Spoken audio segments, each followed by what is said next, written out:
Vamos orar. Pai querido, mais uma vez suplicamos Tua direção no estudo da Tua Palavra. Abre nosso entendimento para compreender o que queres nos dizer. Em nome de Jesus. Amém. Amém. Vamos estudar hoje o tema da salvação. Para começar, quero ler o texto de Romanos 5, versículo 12. Diz assim: Portanto, assim como por um homem entrou o pecado no mundo, e pelo pecado a morte, assim também a morte passou a todos os homens, porque todos pecaram. A Bíblia é categórica ao afirmar que todos os seres humanos nascemos e vivemos em pecado. Adão e Eva eram criaturas perfeitas. Misteriosamente, porque a Bíblia descreve, a Bíblia conta a história, mas a Bíblia não explica, não dá detalhes. Por que no coração de seres perfeitos como Adão e Eva, de repente nasceu o desejo de desobedecer a Deus? Não sabemos, é um mistério. Mas no momento em que eles desobedeceram, aconteceu outra coisa misteriosa. Eles perderam a natureza perfeita com que tinham sido criados e tomaram a natureza pecaminosa. Se você me perguntar o que é natureza pecaminosa, a natureza pecaminosa é aquela inclinação desesperada para fazer o mal, a tendência natural para fazer o mal. Para sermos pecadores não precisamos cometer pecados. Para sermos pecadores basta nascer. O ser humano já nasce pecador. Não pecador no sentido de fazer coisas pecaminosas, mas pecador no sentido de nascer separado de Deus e com vontade de viver longe de Deus. Essa vontade pecaminosa, essa natureza pecaminosa, ela não pode obedecer a Deus. Então nós precisamos ser transformados pelo poder maravilhoso de Cristo. A isso, biblicamente, se chama o precioso, miraculoso trabalho da conversão. Mas nosso tema hoje não é a conversão, é a salvação. Se todos estamos pecados, se todos estamos em pecado, se todos nascemos em pecado, se todos somos pecadores, então vem o que diz Romanos capítulo 6, versículo 23, porque o salário do pecado é a morte, mas o dom gratuito de Deus é vida eterna em Cristo Jesus, nosso Senhor. Quer dizer, se todos somos pecadores, todos estamos condenados à morte. E é por isso que precisamos de salvação. Muito bem, Cristo veio a este mundo, morreu na cruz para pagar o preço de pecados que Ele não cometeu. Porque Cristo foi tentado em tudo, mas nunca pecou. Então Ele pagou o preço de pecados, não dele, mas de nossos pecados. Mas essa morte vicária de Cristo, que pagou os pecados da humanidade, só serve para quem aceitar. Por isso, São João, e este último texto que vou ler, 3,16, contém uma verdade que todos os cristãos deveríamos colocar na mente. Diz assim: porque Deus amou o mundo de tal maneira que deu o seu Filho unigênito, para que todo aquele que nele crê não pereça, mas tenha vida eterna. Não diz para que todos tenham vida eterna, diz para todo aquele que nele crê. Então, a salvação que Cristo oferece é válida unicamente para aquele que crê, para aquele que aceita. E essa salvação está ao nosso dispor todo dia, enquanto estivermos dispostos a abrir o coração e dizer: Senhor, eu preciso de Ti. Pastor, o senhor falou em salvação, não é? Que Deus pensou na nossa salvação a partir do momento que o homem pecou, mas dá a entender de que Deus sabia que ia haver o pecado e por isso já planejou, né? Já idealizou o plano da salvação. Foi essa a sequência? Sabia, Deus sabia. A Bíblia diz que, aqui em Apocalipse capítulo 3, versículo 8, diz: e adorá-lo-ão todos os que habitam sobre a terra, aqueles cujos nomes não foram escritos no livro da vida do Cordeiro, que foi morto desde a fundação do mundo. O Cordeiro foi morto desde a fundação do mundo. Quer dizer que o plano de salvação não foi um plano de emergência. O pecado não tomou por surpresa a Deus. Quando o homem pecou, Deus não agarrou a cabeça e disse, o homem pecou e agora faço o quê? Não. Nos planos divinos, Deus já sabia o que ia acontecer e estava provisto o plano de salvação para ele. Pastor, o senhor pode repetir para mim, para que eu seja salvo, o que eu preciso fazer exatamente então? Para daí então fazer minha outra pergunta. Crer. A Bíblia diz, crê no Senhor Jesus Cristo e será salvo tu e a tua casa. Tá bem, então agora eu estou crendo, eu estou acreditando na salvação. Muito bem. E isso então é para todo sempre, amém? Ah, bom, aí é outra história. Você crê e aceita a salvação. Agora, o difícil não é ser salvo. Ser salvo é a coisa mais simples. Tudo que você precisa na vida para se salvar é, primeiro, reconhecer que você é um pecador. Segundo, reconhecer que você não pode. Terceiro, reconhecer que Deus pode. Pronto. Estende a mão, está salvo. Um segundo, está salvo. Difícil é conservar a experiência da salvação. Pastor, e por que o plano da salvação, para que ele tivesse efeito, para que ele fosse válido, digamos assim, né? Por que tinha que envolver justamente Jesus? Veja, o homem tinha pecado e o salário do pecado é a morte. Portanto, se o homem não queria morrer, queria salvar-se, alguém tinha que morrer em lugar dele. Outro homem não poderia morrer, porque outro homem precisaria também se salvar. Portanto, outro homem não podia morrer em lugar dele. Um anjo não poderia morrer, porque um anjo não tem vida própria, tem vida dependente. A única pessoa que poderia morrer para salvar o ser humano é Deus. Mas Deus não pode morrer, porque Deus é Deus. Então Deus teve que se tornar um ser humano para morrer em lugar do homem, a fim de que o homem ficasse livre da punição da morte que merecia. Pastor, em alguns textos da Bíblia, a impressão que se tem quando fala em eleição, os eleitos, né? A impressão que me dá é que alguns são predestinados à salvação e outros já são predestinados à perdição.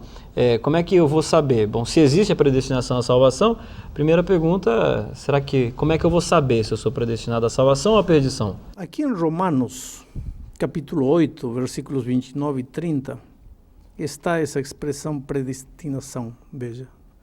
Diz assim, porquanto aos que de antemão conheceu, também os predestinou para serem conformes à imagem de seu Filho. Todos os seres humanos vêm a este mundo predestinados para salvar-se, predestinados para ser a imagem do Filho de Deus. Todos, não há um ser humano que venha predestinado a morrer. Predestinado. A palavra predestinado quer dizer destinado antes de. Vou fazer um exemplo. Este óculos, quando foi fabricado, foi predestinado para ir nos olhos. É dizer, fabricado a propósito ir nos olhos. Isso quer dizer que eu vou colocar sempre nos olhos? Não. Se eu quiser, eu vou querer beber água com o óculos. Só que ele foi predestinado para ir nos olhos. O ser humano foi predestinado para ser salvo. Isso quer dizer que todo mundo vai se salvar? Não. Porque se o homem decide andar no caminho do erro, vai se perder. Mas não é porque não foi criado com um predestino, com um pré-objetivo. O objetivo é se salvar-se. Só que a salvação não depende do plano que Deus tem para o ser humano. A salvação depende da decisão do ser humano. Pastor, eu ainda não estou 100% convencida com relação a esse assunto de predestinação. Porque, veja, voltando inclusive ao próprio Éden, não é? Deus, o Senhor disse para nós agora há pouco, que Deus já tinha o plano da redenção na sua mente, porque sabia que o pecado ia entrar no mundo. Isso não significa que já estávamos então destinados ao pecado, a toda essa história. Deus sabia o que ia acontecer, ou seja, isso não tinha como ser diferente, né? O destino já estava traçado ali. Destino não. Escuta uma coisa. Tem gente que pergunta assim: pastor, Deus sabe que vou me perder ou vou me salvar? Claro que Deus sabe. Deus é Deus. Deus conhece o futuro desde agora. Tudo que vai acontecer daqui a 1000 anos ou 1 milhão de anos, Deus sabe. Deus é onisciente, sabe tudo, sabe o passado, o presente e o futuro. Então, Deus sabe se eu vou me salvar ou vou me perder? Claro que sabe. Então, as pessoas perguntam assim: então, se Deus sabe que vou me salvar, para que me preocupo? Já vou me salvar. Ou se Deus sabe que vou me perder, para que eu estou querendo me salvar? Já vou me perder. Isso seria destino. A Bíblia não apoia a ideia de que Deus, de que existe destino. Mas Deus sabe. Agora, o que tenho que entender é que se eu vou me perder, não é porque Deus sabia que eu ia me perder. Se eu vou me perder é porque eu decidi perder-me, não porque Deus sabia. Mas Deus, por ser Deus, conhece tudo. Quer dizer, o pré-conhecimento de Deus não determina as coisas. As coisas são determinadas pela decisão humana, mas Deus, por ser Deus, conhece tudo. Pastor, olha só, uma pessoa, ela quer a salvação, ela deseja a salvação. O que ela precisa fazer? Eu acho que a pergunta seria assim: o que eu faço e o que Deus faz? Qual é o que cada um deve fazer? Você não pode morrer por você mesmo, Cristo morre por você. Cristo não pode crer por você, você tem que crer. Essa é a parte de Deus e essa é a parte do homem. Mas eu tenho que me esforçar de alguma forma? Eu preciso comprar, pagar de alguma forma? Tem outro tema onde vamos estudar a salvação pela graça. E aí vamos enfatizar durante 20 minutos que a salvação é unicamente pela graça. Então, pastor, se eu aceito o plano da salvação, aceito a Jesus como meu Salvador, confesso meus pecados, a partir daí não preciso fazer muita coisa mais com relação à minha salvação? Preciso manter uma vida constante de uma vida cristã? Preciso estar ligado a uma igreja? Preciso de tudo isso para manter a minha salvação que Jesus já me deu de graça? Você tem que separar as coisas. Uma coisa é alcançar a salvação, mas você não alcança a salvação e morre. Você alcança a salvação e continua vivendo. Como alcança a salvação? Crendo em Cristo. Exato. Como vive depois da experiência de salvação? Aí não basta crer. Aí, se você crê, você tem que manter comunhão com Cristo. E o que é manter comunhão com Cristo? Há um estudo à parte que vamos estudar isso, orar todo dia, estudar a Bíblia todo dia e trazer uma pessoa para Cristo. E quando você está em comunhão com Cristo, tua vida é uma vida de obediência. Obediência a quê? A palavra de Deus. Em síntese, aos 10 mandamentos de Deus. Quero dizer que tenho que guardar os mandamentos para salvar? Não, Senhor. Você se salva pela graça. Você tem que viver como salvo. A obediência não ganha a salvação. Mas não me diga que você está salvo se não obedece. A obediência é uma evidência de que você alcançou a salvação. Mas não é requisito para alcançar a salvação. Pastor, se a salvação é uma decisão pessoal, né? Eu decido, eu quero, eu aceito. E eu sou salvo pela graça.